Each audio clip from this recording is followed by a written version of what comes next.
welcome back to my channel. Hey, I'm Ellen if you're new here. I'm doing YouTube full time now. Woo! I'm gonna try and put one of those like clapping noises over that. I really hope I can figure out how to do that because that'd be really fun. So yeah, I am doing YouTube full time now. I recently came back from a backpacking trip, backpacking Southeast Asia, and now I'm kind of giving you all my tips and tricks I learned on that trip. So today's video is all about accommodation, but like I say at the beginning of all my videos, if you do have any other questions, please feel totally free to hit me up in my Instagram DMs or in the comments down below so other people can see what you've asked. But my Instagram DMs always open for travel related questions, and I try to answer back quite quickly. I absolutely adore talking about this topic, so I feel like I do answer back quite fast, and hopefully you think the information's useful as well. Like I said, today's video is all about accommodation.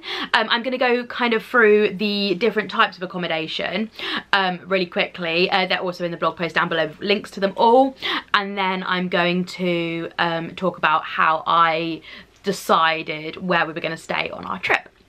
So, like I said, if you're new here, please do hit that subscribe button, as I am doing YouTube full time now, and it means a whole load to the channel.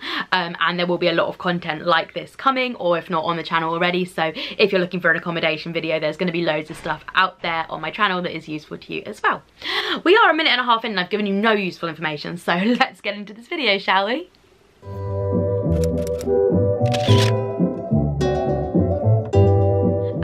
So I am going to start with talking about the different types of accommodation. So obviously this information is more specific so kind of to my Asia trip, but I've done a few bits of research on other types of accommodation as well that I'm going to talk to you about as well. So the two main types of accommodation we used were hostels and hotels. Mainly hostels, because obviously they're budget friendly, they're great for meeting people, they're usually in the best locations, and they're just great. And then we stayed in hotels when we were like kind of over hostel life. Hostels are great and easy, and we used Hostel World for all our hostel bookings, like exclusively Hostel World. The link down below is an affiliate link, of course, to my Hostel World. Not of course, but is an affiliate link to Hostel World, because I am affiliated with them. But we used them before that, and I would use them going forward for booking hostels anyway. That's just a disclaimer because I know I have to say it. And then for hotels we used booking.com, which I found really useful. Either booking.com or booking direct with the hotel. If you see a hotel you like, just contact them directly, because sometimes you do get a better price than doing it through an app like Booking or a website like Booking. The other options for accommodation are Workaway, which is a totally different type of option. That's kind of if you on a lower budget, or you're planning on staying somewhere for a really long amount of time, you can use a website called Workaway, where you can work for a hostel or work for a restaurant or something for free in exchange for accommodation and meals and that kind of thing. So that's a really, we met loads of people who were using that, a really good way to travel for longer if you're on a budget. There's also apps such as Airbnb. So I didn't use Airbnb. I haven't used Airbnb much in my life in general. I think I've stayed in 2 Airbnbs in my life, but I know loads of people that use Airbnb and that it's absolutely amazing. I know specifically in Bali, a lot of people use it to get really good deals on villas, so do check Airbnb out for that, especially if like there's a lot of you. And also a lot of people who are long-term traveling, so if they're like staying in certain places for like months at a time, use it to get their like villas or certain places really good deals for like staying for like more long term, so staying for like a month or over and that kind of thing. So that Airbnb is great for that. Then there's also apps such as couch surfing, which again I've never used, but I do say in the blog post, and I'm going to say to you guys, I am going to try couch surfing. I think that's the next thing I want to try. I'm probably going to try it in a city in Europe, probably with somebody as well, but I really want to try couch surfing. It's up there on my bucket list. And basically on the couch surfing app you can like request stays with people. So couch surfing is effectively you stay for free with a stranger on their sofa, or in their spare room, or however they do it.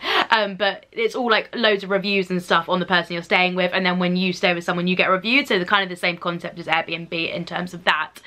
So it's a really great way to stay somewhere for longer because you get your accommodation for free, and possibly to meet someone that's local as well and get some actual like local knowledge of the place. So I think that's something I would be really interested in doing in the future. Maybe Laura, my sister, if you're up for doing that, let's do a little Euro trip and do a couch surf. I think that would be such a cool experience. So yeah, that is something I'd really like to try, but I haven't, but I've linked it in the blog post anyway because I know people that have used it and speak very highly of it, so I think it is a great tool. So yeah, that is kind of my 5 these are where I would stay bit of this video, but then I also wanted to talk about how you pick where you're going to stay. So for me, the kind of big things are budget. So how much do you actually have to spend? If you've got enough money to spend 5-star hotels all the time, is that how you want to travel? If you're on a budget, is it all kind of lower end hostels you want to stay in? Like how are you going to budget your travel, and how is that going to affect where you stay? There are also a lot of countries, especially in Southeast Asia, where it is just the same price to stay in a hotel as a hostel, so do make sure you're looking into that as well. If you're somebody that like a couple and you think you're just going for hostels because it's cheaper, it isn't necessarily always cheaper to stay in a hostel. Sometimes a hotel can be the same price, if not cheaper, if you're doing it for both of you. So make sure you know your budget and you're looking at all your options. But for example, if you are on a lower budget but you want to stay in a hostel because you want to meet people and you like the atmosphere, then like think about your budget, and also my second point, what atmosphere you're looking for. Obviously, if you're staying in hotels all the time, you're less likely to meet people. I did find me and Emily still did meet people. You meet people everywhere when you're traveling, but you are less likely to meet people if you're staying in a hotel over a hostel, because that's the kind of atmosphere a hostel is like, very kind of like you're meeting people all the time, everyone's chatting to each other, it's like a little community. So like, what are you looking for in terms of atmosphere as well? This is also like something, even though if you know you want to stay in hostels, you need to check the reviews, and that's going to be my third point, which I'll go into in a minute, to check for atmosphere as well, because you might have an amazing hostel but the atmosphere isn't like great. It's like not a very friendly hostel, or there's no like common area, and that is something you need to consider if you're solo traveling and that is something you're looking for. And the reviews is a great place to find that, and I feel the reviews is the thing you need to look, the top thing you need to look at when you're booking your accommodation is the reviews, because these give you an insight into what that hostel is like and if it is somewhere that is right for you. So we knew that we liked somewhere that wasn't too lively, so we didn't stay in party hostels, but we liked them to have some atmosphere and a common area, so that we had somewhere to meet people, like if we wanted to, somewhere to have a drink and play cards if we wanted to, but we knew we didn't want that every night all the time. We didn't want drunk people waking us up every single like night. That wasn't our vibe. We are not party hostel gals, but if you are a party hostel gal or guy, then that is really easy to figure out if somewhere is a party hostel or a more chill hostel with the reviews. So figuring out if the reviews like kind of what your vibe, like what you're looking for. It also gives you a better idea of like what the rooms are like, if the Wi-Fi is strong, because obviously, because I'm a content creator and I was content creating while I was out there and like working while I was out there, I needed good Wi-Fi, so the reviews were a great place to find out if the Wi-Fi was good. Me and Em's also like, the cleanliness needs to be high for us. That's something we looked for as well. And that was something I always checked on the reviews, and it was great when you can read through as well and see what other people have said about that kind of thing. So reading the reviews is like an absolute must for me, just to read all the reviews.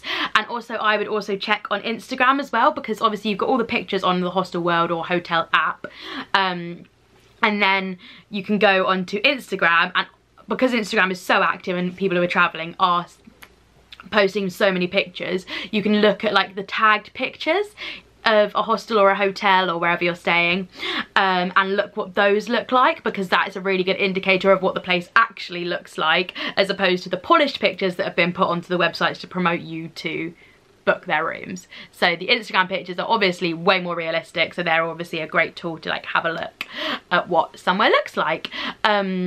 And I thought going on Instagram in general, because you can kind of see like if someone's posting a lot of content on their Instagram, I don't know, I'm more drawn to them as well because they are more like kind of active on social media, so they know that they can't get a bad review, because effectively a bad review in hotel or hostel terms is effectively currency, or a good review is. A good review means the next person's going to book you, a bad review means 5 people down the line might not book you. So people want the good reviews, obviously.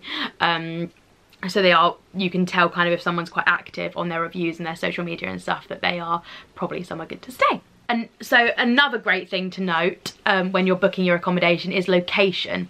So we, for example, don't ride scooters, which was a great way to get around Asia, but we don't do it. So we wanted to be really close to all the like major landmarks that we wanted to see, or near the beach, or like depending on where we wanted to see, we wanted to be as close to that as possible. So we wanted to book accommodation that was in the heart of everything. And I think that's like, I personally would rather pay more and be in the heart of everything than pay less and have to travel to get to the places you want to see. But obviously again, that is total personal preference. So if you want to pay less and are willing to do that traveling because you're on a budget and you've got the time, then that's what's right for you. But working out what's right for you in terms of location is so key, because I basically, what I would do would look up the hostel location on Google Maps and then look up like a couple of places you wanted to go and be like, how far is it walking distance, or how far is it on public transport, like is it easy on public transport or in a taxi or whatever, and work out how we would get there, because that's what you're going to be doing while you're there. So work that out in advance to see if that hostel or hotel or place to stay is right for you location wise, because that's so important, just to make your time as easy as possible. And then, for example, we would stay in a lot of airport hotels, or like hotels near to the train station the night before we travelled, and that makes your life so much easier as well. And hotels, like airport hotels, I wasn't really too bothered about how nice they were, because I kind of knew we'd just be there for a night. We'd probably like literally just be going to bed. It'd be like a travel day type thing. So those, we weren't too bothered about the reviews, but like they were just key on location basically. So there's always like looking at like, why are you booking this place and what makes it right for you. So yeah, in terms of like location, reviews, atmosphere.